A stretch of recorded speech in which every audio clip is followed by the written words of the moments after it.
Estamos aqui hoje para mais uma aula de ciências. Sou a professora Leonora. Estou com você durante esses dias, já tivemos juntos na aula anterior e hoje nós vamos dar continuidade ao nosso assunto, que é sobre o ciclo hidrológico da água. Então vamos aqui relembrar a nossa aula anterior.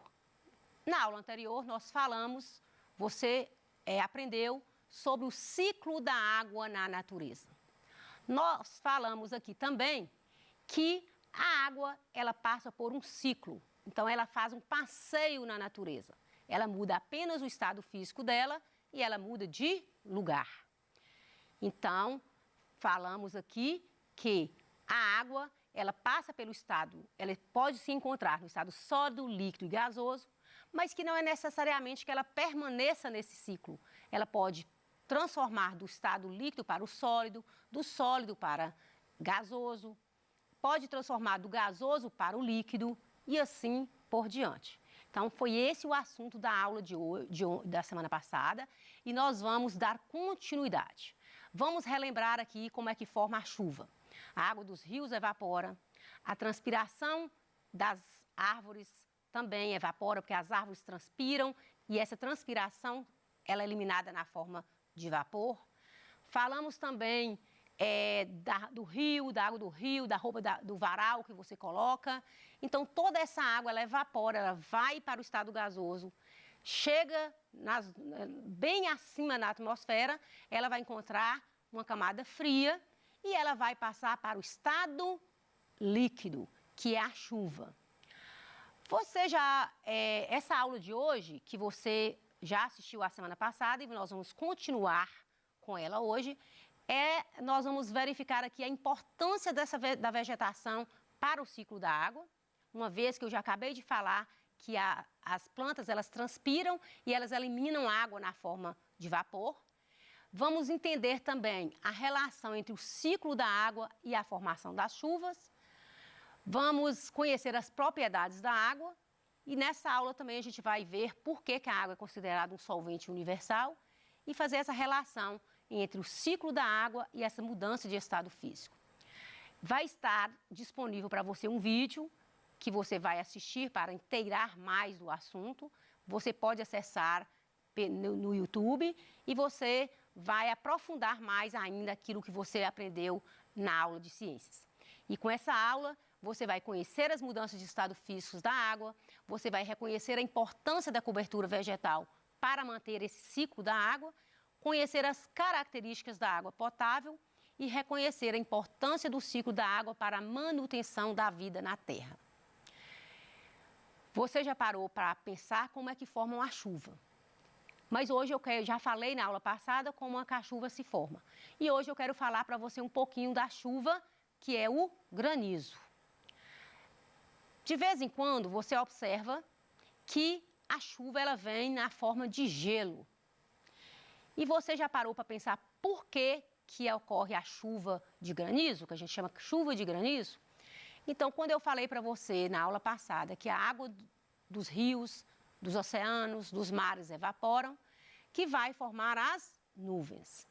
Chegando lá, esse volume de água vão formar as nuvens, quando está muito pesada, as nuvens vêm para nós através de chuva, que é a precipitação da água. Mas pode acontecer de lá na atmosfera, a água encontrar uma camada mais fria, muito fria. Então essa água ela vai passar para o estado sólido. E quando ela vem para nós na forma de chuva, nem sempre dá tempo dessa água sólida derreter. Então às vezes cai na terra o que a gente chama de chuva de gelo, chuva de granizo. É por causa da baixa temperatura presente na atmosfera, onde a água ela passa do estado líquido para sólido. Então, é assim que forma a chuva. Hoje eu quero falar um pouquinho para você sobre as propriedades da água. Se eu perguntasse para você agora e te perguntasse, água tem cheiro? Não. Nunca percebi o cheiro da água? A água tem gosto? Mesmo você estando com muita sede, você não consegue identificar o gosto da água. A água tem cor? Também não.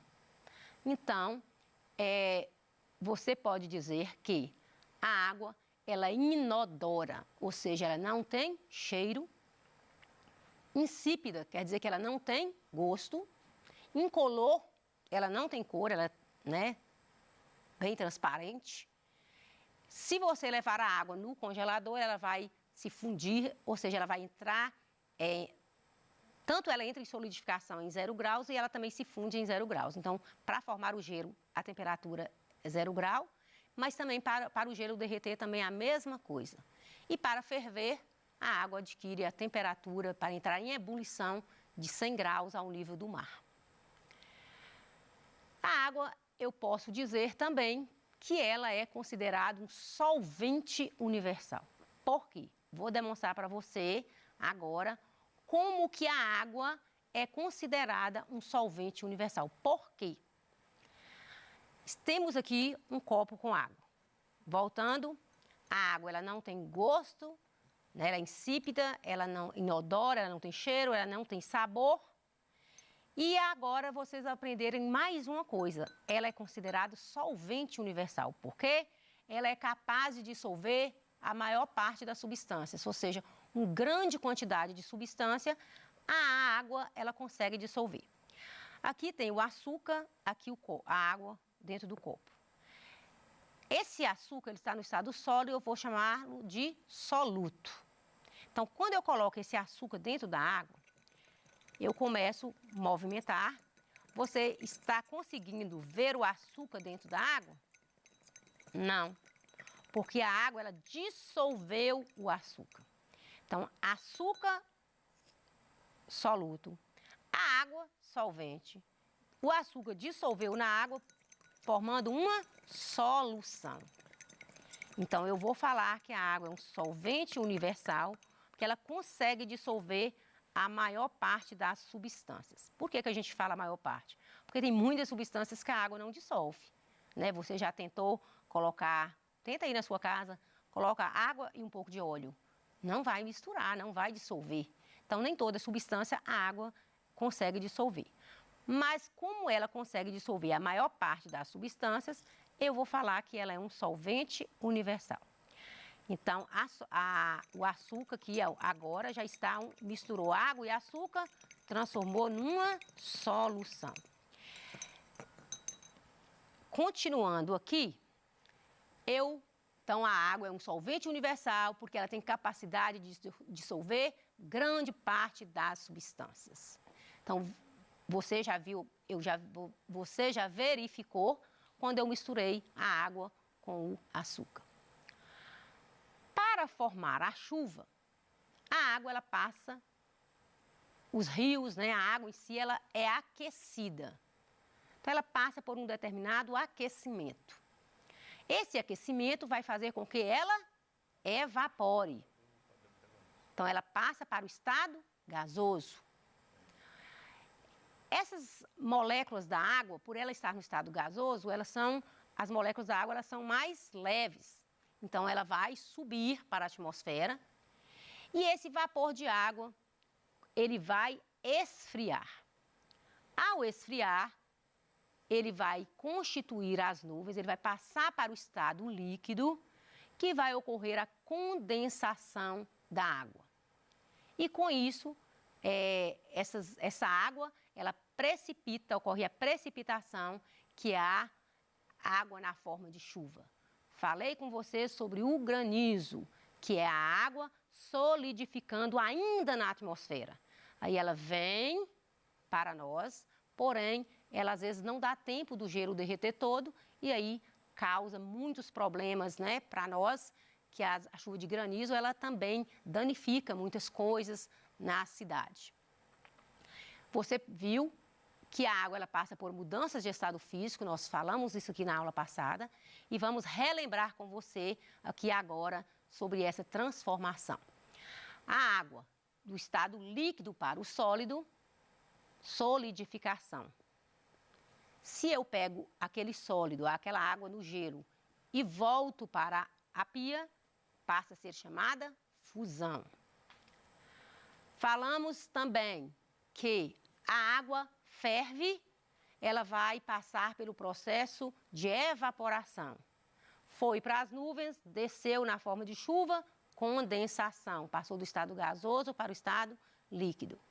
Então, a chuva se forma através da evaporação e da condensação. Mas a água, ela pode passar por todas essas mudanças. A fusão, evaporação, solidificação, condensação.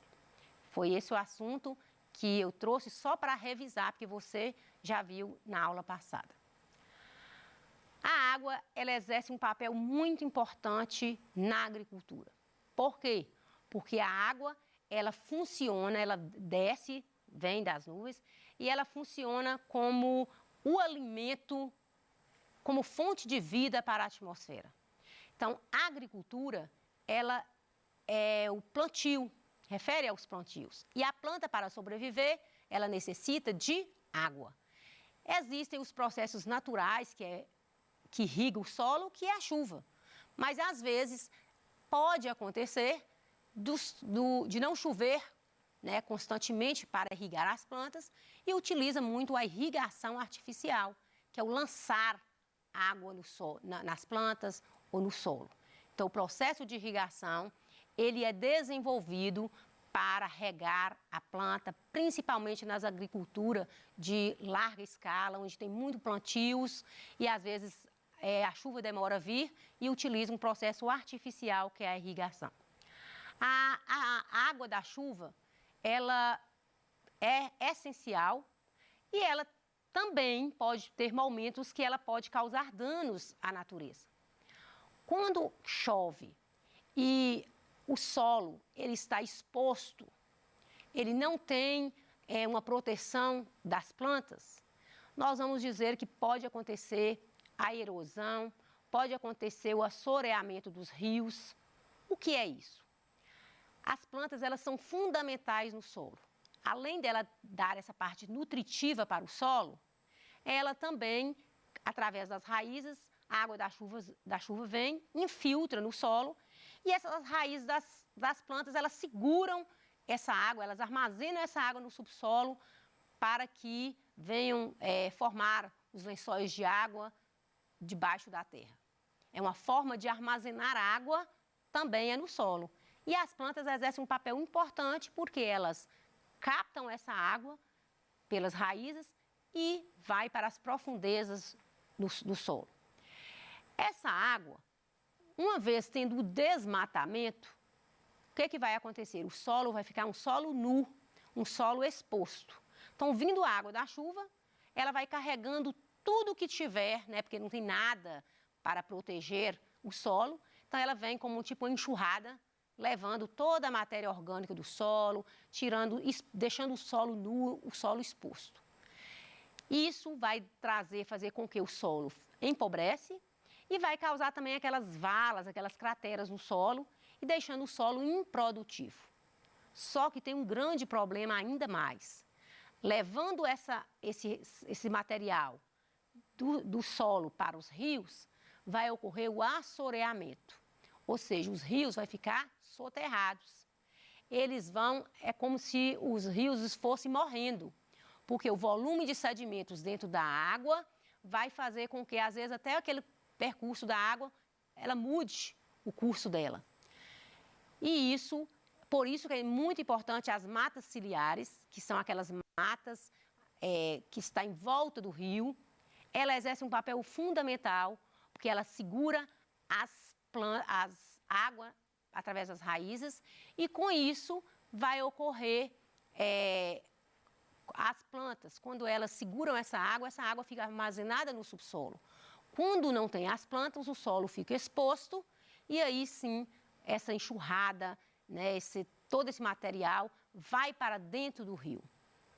Sem contar também que acontece muito, né, da chuva carregar muitos outros, o lixo, tudo para o rio e também causar ali danos, né, que prejudica o meio ambiente, que prejudica toda forma de vida existente ali no rio. Então, você viu nessa imagem o assoreamento do rio e você viu as matas ciliares, que são fundamentais para evitar que o rio mude o seu curso dele. Então, para o rio fluir bem, as águas fluírem bem, é necessário que esse rio esteja com as matas ciliares, que ele esteja um rio protegido. A água também, você já ouviu demais falar que ela também é fonte de energia. Então, através da água também, nós vamos ter energia. Você já ouviu falar isso? Tanto é que na época das secas, a gente fica preocupado com o racionamento da água e também com a possibilidade até de faltar energia. Porque a água, a pressão da água em si, ela faz com que essa energia que você ligue a televisão, que você utiliza aí na sua casa, na geladeira, o computador, observe na sua casa tantos objetos, tantos aparelhos que são movidos pela energia. E essa energia, ela vem de diversas fontes e uma delas é a água. A água ela é armazenada, né? Nós temos as usinas, que chamadas usinas hidrelétricas. Temos muitas usinas no Brasil. O Brasil é considerado um potencial energético, é um dos maiores do mundo. Nós temos uma usina que ela é um potencial assim, energético que é muito famosa, você já ouviu falar, que é a usina de Itaipu. Ela funciona, ela está no Paraná e essa usina ela é responsável por praticamente quase toda essa energia que a gente consome. Tem outras usinas também, mas essa daí é o potencial hidrelétrico que nós temos no Brasil. Por isso é necessário cuidar do nosso planeta. É necessário não poluir as águas, não jogar lixo nos rios, não usar os agrotóxicos, porque os agrotóxicos, quando coloca no solo, vem a chuva, carrega aquele agrotóxico, aquela substância química para os rios. Quando coloca agrotóxicos nas plantas, da mesma forma, a chuva bate nas plantas e vai para os rios, contaminando os rios. Então, os fertilizantes agrícolas têm sido também um grande fator para a poluição, para a contaminação da água. Então, é necessário que a gente cuide da água para que não deixe a água poluída, para que ela venha a ser uma água que tem essas propriedades que nós falamos. Infelizmente, nem toda água tem as propriedades de ser insípida ou às vezes ser inodora. Às vezes você chega no rio e ele está com aquele mau cheiro. Por quê? Por causa da poluição da água. É necessário preservar esse bem maior, que é a água do planeta Terra. Por isso, devemos conscientizar para que não seja jogado lixo nos rios, para que os esgotos não sejam canalizados, colocados direto nos rios, não tenha desperdício de água, é aquela torneira que você deixa aberta, aquele chuveiro que você fica uma hora no chuveiro tomando banho, conservar a água, que é o nosso bem maior. Vamos praticar? Vamos ver se você realmente prestou atenção na aula e se você realmente aprendeu. Durante o ciclo da água, observamos a formação de nuvens, que ocorre graças à transformação do vapor de água em pequenas gotículas. Essa mudança de estado físico para o líquido é chamada de... Eu quero perguntar para vocês, essa formação, para formar as nuvens, ocorre a transformação do vapor de água em gotículas. Esse processo é chamado de condensação. Outra perguntinha, por que a água é considerada solvente universal? Porque ela dissolve a maior parte das substâncias. Analise a imagem abaixo e explique onde podemos encontrar a água em cada estado físico. No sólido, nas geleiras, no estado líquido, nos rios, mares, na torneira, gasoso, no ar, na forma de vapor. Espero que você tenha gostado da aula. Foi uma retomada da aula anterior. Você pode inteirar mais fazendo as atividades, assistindo vídeos e até a nossa próxima aula. Muito obrigada.